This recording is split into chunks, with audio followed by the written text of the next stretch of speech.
She hid their son from the billionaire CEO. Now the boy's the only one who can save his life. I'll do it. The stem cell thing. But I have conditions. The billionaire tech mogul, now frail and tethered to hospital machines, raised his eyebrows in surprise. Even facing death, Marcus Reed wasn't accustomed to being given terms. Conditions? He asked weakly. 3 of them, the 12-year-old boy stated firmly, holding up fingers to count. First, if this works and you get better, you have to use some of your money to help kids who need bone marrow donors but don't have matches. Second, you have to tell me the truth, always, even when it's hard. And third, he glanced at his mother before looking back at the father he just met. You have to promise not to try to take me away from Mom or make us move. We can visit, but this is my home. Have you ever wondered what it would take for a child to negotiate with the father he never knew? A father who now needs him to survive? What would you do if the person you ran from to protect your child suddenly became the person your child needed to save? If you've ever had to make an impossible choice to protect someone you love, hit that like button now. I'm Mr. Harrison, and today I'm sharing the remarkable story of a mother who hid her son from a ruthless billionaire for 12 years, only to discover that this boy is now the only person who can save his father's life. The sterile hospital corridor seemed to stretch endlessly before Nora Winters as she approached room 742. Each step felt heavier than the last, weighed down by 12 years of secrets and the impossible choice she now faced. The antiseptic smell burned her nostrils, a harsh reminder of the reality waiting behind that door. Behind that door lay Marcus Reed, tech visionary and ruthless business titan, hooked to machines that kept his failing body alive. The man whose empire she had once helped build as his executive assistant. The man who had loved her fiercely, possessively, until she discovered the darkness beneath his brilliance. The man she had fled from in the dead of night, carrying their unborn child, a son Marcus never knew existed. Until now. Ms. Winters. A voice pulled her from her thoughts. Dr. Sharma approached, clipboard in hand, her expression grave. The doctor's white coat seemed too bright under the fluorescent lights. I'm glad you came. Mr. Reed's condition has deteriorated further. The genetic compatibility tests confirm what we suspected. Your son is the only viable donor match we found. Nora closed her eyes briefly, steadying herself against the wall. The cool surface anchored her as the world seemed to tilt. And there are no other options? None at all. We've exhausted every alternative, Dr. Sharma replied gently. Without the stem cell transplant, Mr. Reed has weeks, perhaps days. With it, his chances improve significantly. The irony wasn't lost on Nora. Marcus Reed, who had built Quantum Horizons into a $40 billion tech empire, who had crushed competitors and reshaped entire industries with a single decision, was now utterly dependent on the child he never knew, the child Nora had hidden from him to protect. I need to see him first, Nora said. Alone. Dr. Sharma nodded. Of course. He's conscious but sedated. I should warn you, he's not the man you remember. Nothing could have prepared Nora for the sight that greeted her when she finally entered the room. The steady beep of monitors created an eerie rhythm in the otherwise silent space.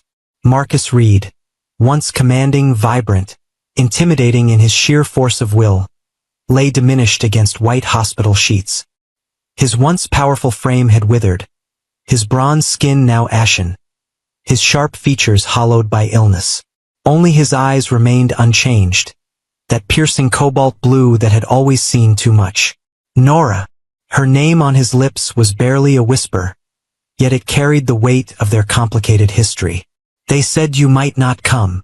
I almost didn't, she admitted, remaining near the door, maintaining the distance that 12 years had carved between them. Her fingers clutched her purse strap, needing something to hold on to. Yet here you are. A ghost of his former smile crossed his face. Still the most unpredictable woman I've ever known. Marcus, Nora began, then faltered. How to condense 12 years of absence into words.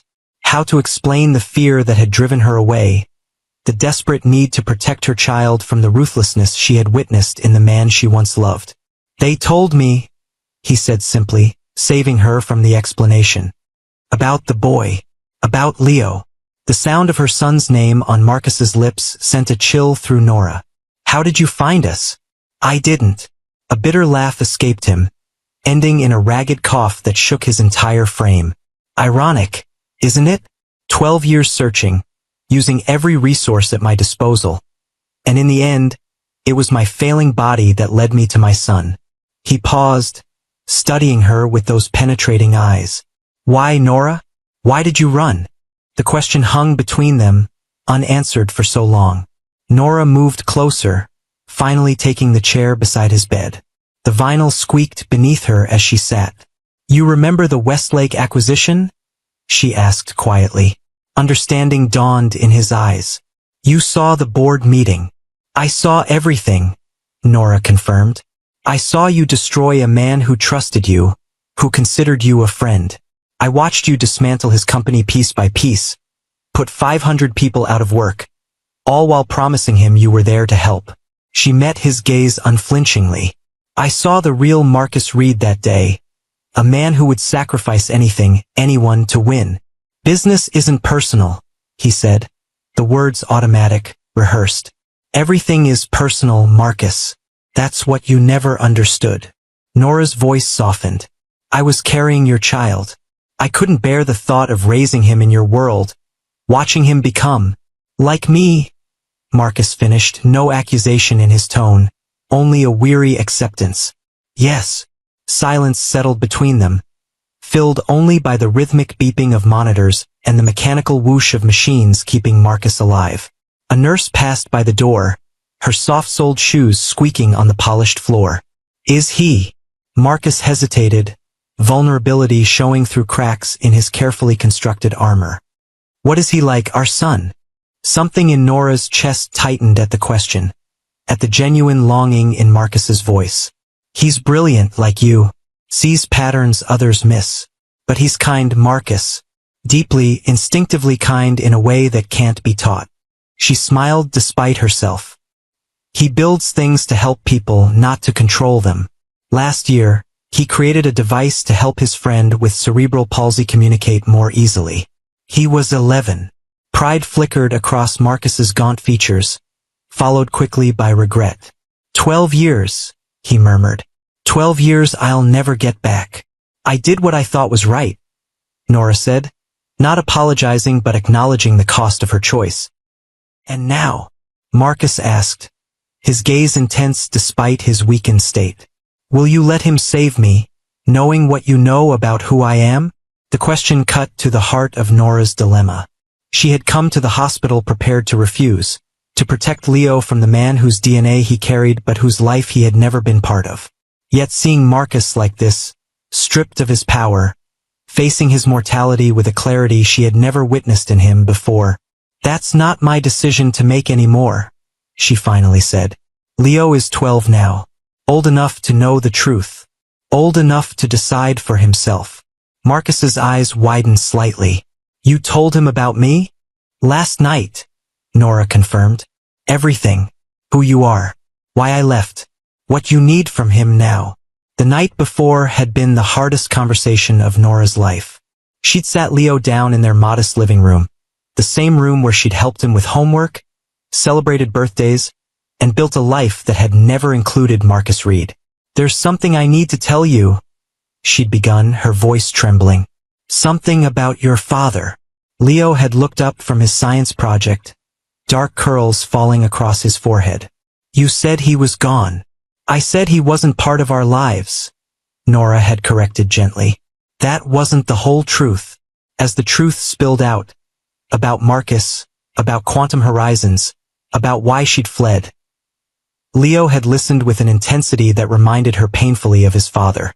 When she finally explained Marcus's illness and the genetic match, Leo had asked only one question.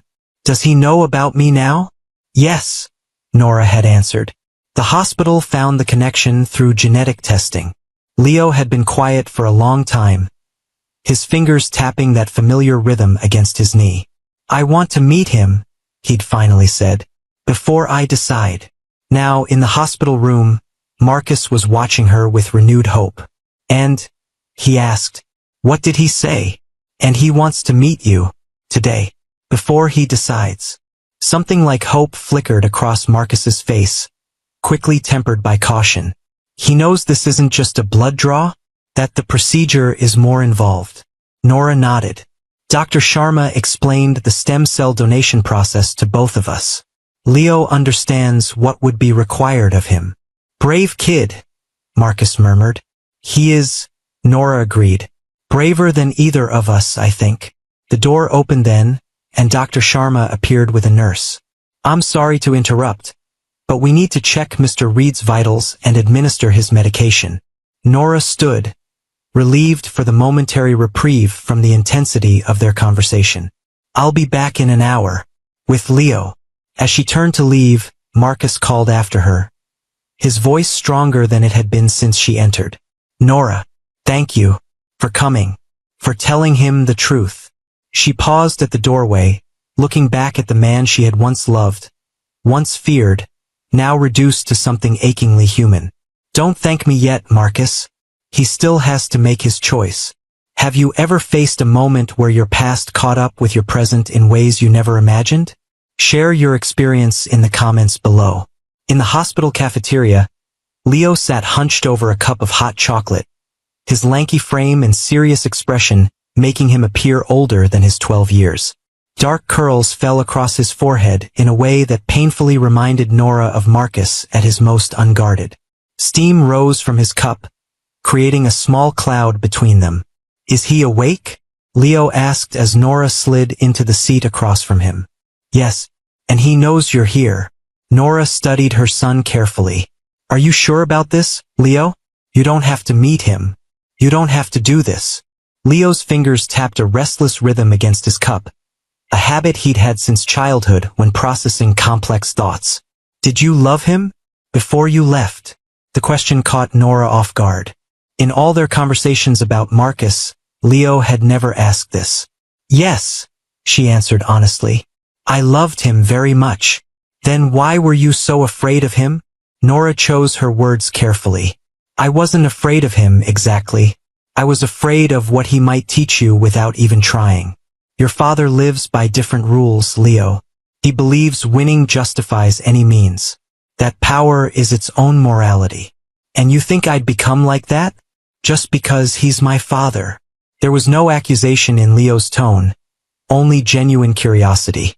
His eyes, so like Marcus's in color but softer in expression, searched her face. No, Nora said softly. That's what I realized last night. Watching you process everything I told you. You've always had your own moral compass, Leo. Even as a little boy. Leo nodded, absorbing this. The cafeteria hummed with quiet conversation around them. A normal day for everyone else while their world tilted on its axis. I want to meet him, he said finally. Not just because he's sick or because he needs something from me, but because he's part of who I am. I need to see for myself. Nora reached across the table, squeezing her son's hand. Then let's go. The walk back to Marcus's room felt both too long and too short. Outside his door, Nora paused, turning to Leo. Ready? Leo straightened his shoulders, a gesture so reminiscent of Marcus preparing for a crucial negotiation that Nora's breath caught. Ready. They entered together, Nora slightly behind, allowing Leo to lead this moment that belonged primarily to him. Marcus had been propped up slightly in bed, an apparent effort to appear stronger than he was. His eyes, however, were fixed entirely on Leo, taking in every detail of the son he had never known with an intensity that seemed to fill the room. Hello, Leo, Marcus said, his voice steadier than it had been with Nora. I'm Marcus. Leo moved forward slowly, studying the man in the hospital bed with equal intensity. You look like me, he said simply. Or I look like you, I guess. A smile touched Marcus's lips. The Reed jawline. My father had it too. Did he teach you? About business and stuff? Yes, Marcus answered, something darkening in his expression. Though perhaps not the lessons I needed most. Leo moved closer, perching cautiously on the edge of the visitor's chair. Mom says you build things that change the world. I built a company, Marcus corrected gently. Whether it changed the world for better or worse depends on who you ask. The honesty of this response seemed to surprise Leo. Would you do it differently? If you could start over? The question hung in the air, weighty with implications beyond a simple business strategy. Marcus's gaze flickered briefly to Nora before returning to Leo. The machines continued their steady rhythm, marking time in this suspended moment. Yes, he said finally. There are many things I would do differently. Leo nodded, as if confirming something to himself. Then, with the directness only a child could manage. Are you scared? Of dying? Leo, Nora began, but Marcus raised a hand. It's a fair question, he said. And yes, I am scared. Not of death itself, perhaps, but of leaving nothing behind that matters. His eyes held Leo's. Of never having the chance to know my son. Something shifted in Leo's expression, a recognition of the truth in Marcus's words. He was silent for a long moment. Then, I'll do it. The stem cell thing. But I have conditions. Marcus's eyebrows rose slightly, a flash of his old self showing through. Conditions. 3 of them, Leo confirmed, holding up fingers to count. First, if this works and you get better, you have to use some of your money to help kids who need bone marrow donors but don't have matches. Second, you have to tell me the truth, always, even when it's hard. And third, he glanced at Nora, then back to Marcus. You have to promise not to try to take me away from Mom or make us move to wherever you live. We can visit and stuff, but this is my home. Nora felt her throat tighten with emotion and pride. In his own way, Leo had addressed every fear she'd carried for 12 years, setting boundaries that even Marcus Reed would have to respect. Marcus was silent, studying the boy before him with new understanding. Then, slowly, he extended his hand. Those are fair terms, Leo. You have my word. Leo hesitated only briefly before taking his father's hand, sealing a pact that would change all their lives. Their hands, one small and strong, one thin and weakened, formed a bridge across the years of absence. The days that followed moved in a blur of medical consultations, paperwork, and preparations. Dr. Sharma explained the procedure in detail, how Leo's stem cells would be harvested and transplanted to Marcus, how the recovery would work, the risks and potential complications. Through it all, Leo remained calm, asking thoughtful questions that impressed even the veteran medical team. He's remarkably composed, Dr. Sharma told Nora as they watched Leo chatting with a nurse who was drawing yet another blood sample. Most adults would be more anxious. He's always been that way, Nora replied. Even as a baby, he seemed to understand more than he should. The night before the procedure, Nora found herself unable to sleep. She slipped out of the hotel room they'd taken near the hospital, careful not to wake Leo, and made her way to the hospital. It was well past visiting hours, but the night nurse recognized her and nodded her through. Marcus was awake, staring out the window at the city lights. He turned when she entered, not surprised by her presence. I thought you might come, he said. Nora moved to stand beside the window. I needed to ask you something. Ask. Are you going to keep your promises to him? Really keep them? She turned to face him fully. Because if this is just another negotiation to you, another deal to win at any cost. It's not, Marcus interrupted. His voice was quiet but firm. I've had a lot of time to think, lying here, about what matters, about what doesn't. 12 years ago I wouldn't have believed you, Nora said. 12 years ago you would have been right not to. Marcus shifted, wincing slightly at the movement. The man you ran from wouldn't have kept those promises. But dying has a way of clarifying things. And if you don't die? If this works? Marcus met her gaze steadily. Then I'll have to prove it to both of you, day by day. I don't expect trust, Nora. I haven't earned it. But I'm asking for a chance. Nora didn't answer immediately. Instead, she looked out at the city below, the place where she'd rebuilt her life after fleeing from Marcus. She thought of the small apartment where she'd raised Leo, the community college where she'd finished her degree while working nights, the software company where she now led a development team. A life constructed carefully, deliberately, without Marcus Reed's money or influence. Leo deserves to know his father, she said finally. But on his terms, not yours. I understand that now, Marcus replied. It took me too long, but I understand. The morning of the procedure dawned clear and bright. Leo was prepped first, the doctors explaining each step as they went. Nora stayed by his side until they wheeled him into the collection room. I'll be fine, Mom, Leo assured her, his voice steady despite the 4 in his arm. It doesn't even hurt that much. I know you will, Nora said, squeezing his hand. I'm so proud of you, Leo. So proud. As they took him away, Nora found herself alone in the waiting room. The hours stretched endlessly, her mind replaying the path that had led them here. She remembered the night she'd left Marcus, 7 months pregnant and terrified, driving through darkness with only a hastily packed bag and the resolve to protect her unborn child. She changed her name, moved across the country, used her savings to start over in a city where Marcus had no connections. The first years had been the hardest, working whatever jobs she could find while caring for an infant, jumping at shadows, always looking over her shoulder. But Leo had made it worthwhile. From his first smile, his first steps, his first words, he had been the center of her world. She'd watched him grow into a thoughtful, brilliant child who saw the world with compassion and curiosity.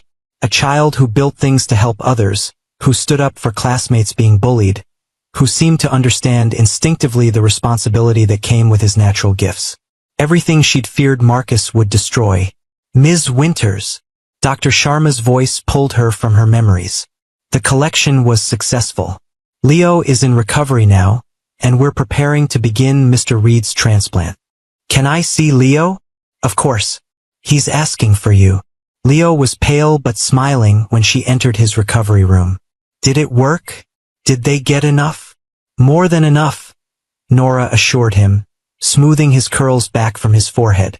You did great. Is he getting them now? My cells? They're preparing for his procedure. It will take a few hours. Leo nodded, then asked the question Nora had been dreading. What happens after? If it works and he gets better? Nora sat on the edge of his bed. What do you want to happen? Leo considered this, his expression serious. I want to know him, not all the time but sometimes, and I want him to keep his promises. I think he will, Nora said, surprising herself with the realization that she meant it. People can change, Leo. Sometimes it takes something dramatic to make them see what matters, but they can change. Like almost dying? Like almost dying, she agreed. And like meeting you. The next days were critical for Marcus. The transplant itself went smoothly, but the real challenge was whether his body would accept Leo's cells, whether the new immune system would take hold without attacking Marcus's organs.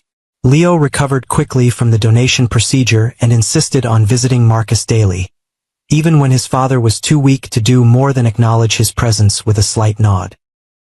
He needs to know I'm here, Leo explained to Nora, even if he can't talk much. A week after the transplant, Dr. Sharma delivered cautiously optimistic news. The preliminary indicators are positive. His body is accepting the new cells, and we're seeing the first signs of immune system recovery. So it's working? Leo asked eagerly. It appears to be, Dr. Sharma confirmed. There's still a long road ahead, but this is a very encouraging start. That afternoon, when they visited Marcus, he was sitting up in bed for the first time since the procedure. His face was still gaunt, his movements slow and careful, but there was new life in his eyes. The doctor says it's working, Leo announced as he entered the room. She says your numbers are good. Thanks to you, Marcus replied. His voice was weak but clear. I hear you're quite the celebrity in the pediatric ward.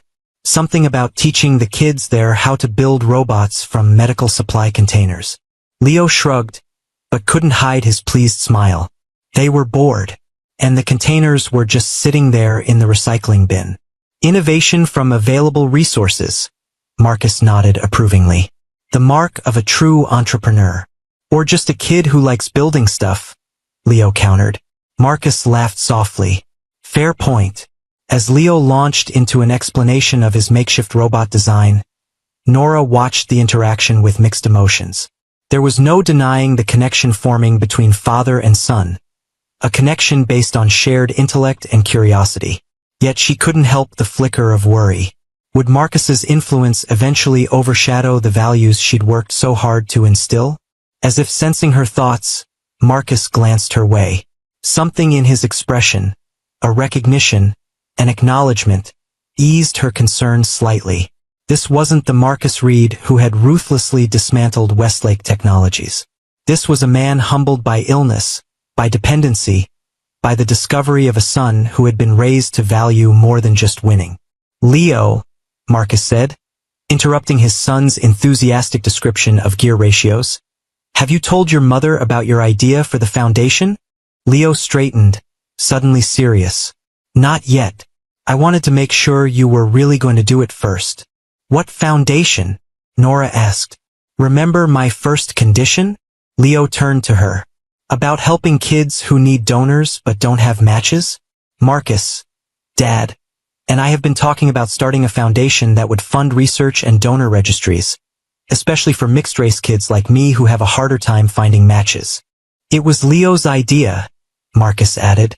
"I'm just providing the funding and some business structure. He's the visionary." The pride in Marcus's voice was unmistakable, but it wasn't the possessive pride Nora had feared. It was something simpler, more genuine, the pride of a father recognizing his child's inherent worth, not as an extension of himself, but as a unique individual.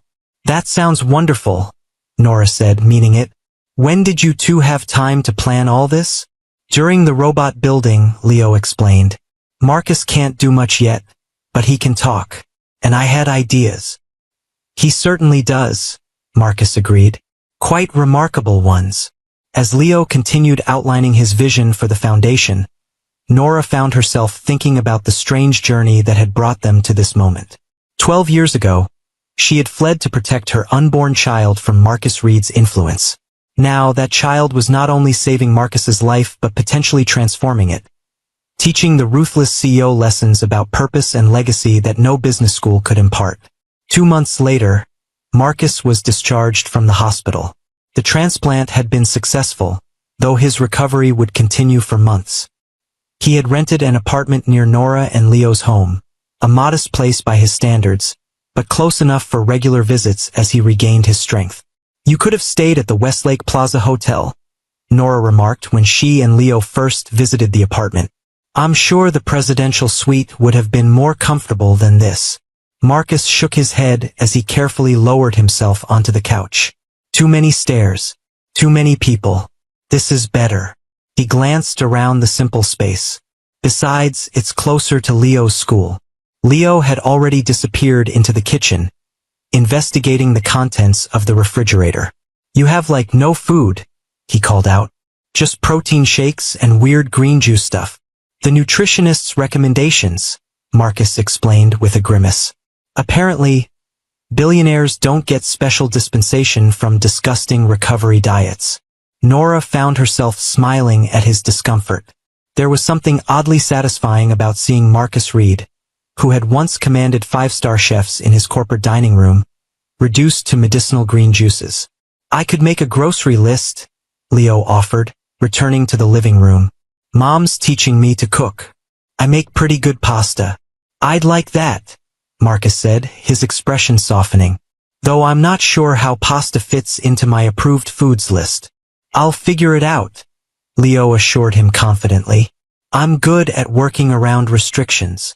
As Leo settled on the couch beside Marcus, pulling out a tablet to start his grocery planning, Nora was struck by how natural they looked together. The physical resemblance was undeniable, the same jawline, the same way of tilting their heads when concentrating, but it was more than that. There was an ease between them that had developed surprisingly quickly, a connection that transcended the years of absence. "How's Quantum Horizons managing without you?" Nora asked, taking a seat across from them. "Better than I expected, honestly," Marcus admitted. "Eliza Chun is handling the CEO duties temporarily. She's been my COO for 5 years. Brilliant woman. Much better with people than I ever was." "Will you go back?" The question came from Leo, his eyes serious. Marcus considered this. Not in the same way. The board has suggested a less intensive role, Chairman. Perhaps, focusing on long-term strategy rather than day-to-day operations. He smiled slightly. Apparently nearly dying has made them reconsider the wisdom of having a workaholic CEO with no succession plan. And what do you think about that? Nora pressed. I think. Marcus paused, choosing his words carefully. I think I've spent 20 years building something that consumed every part of my life. And now I have a chance to build something else.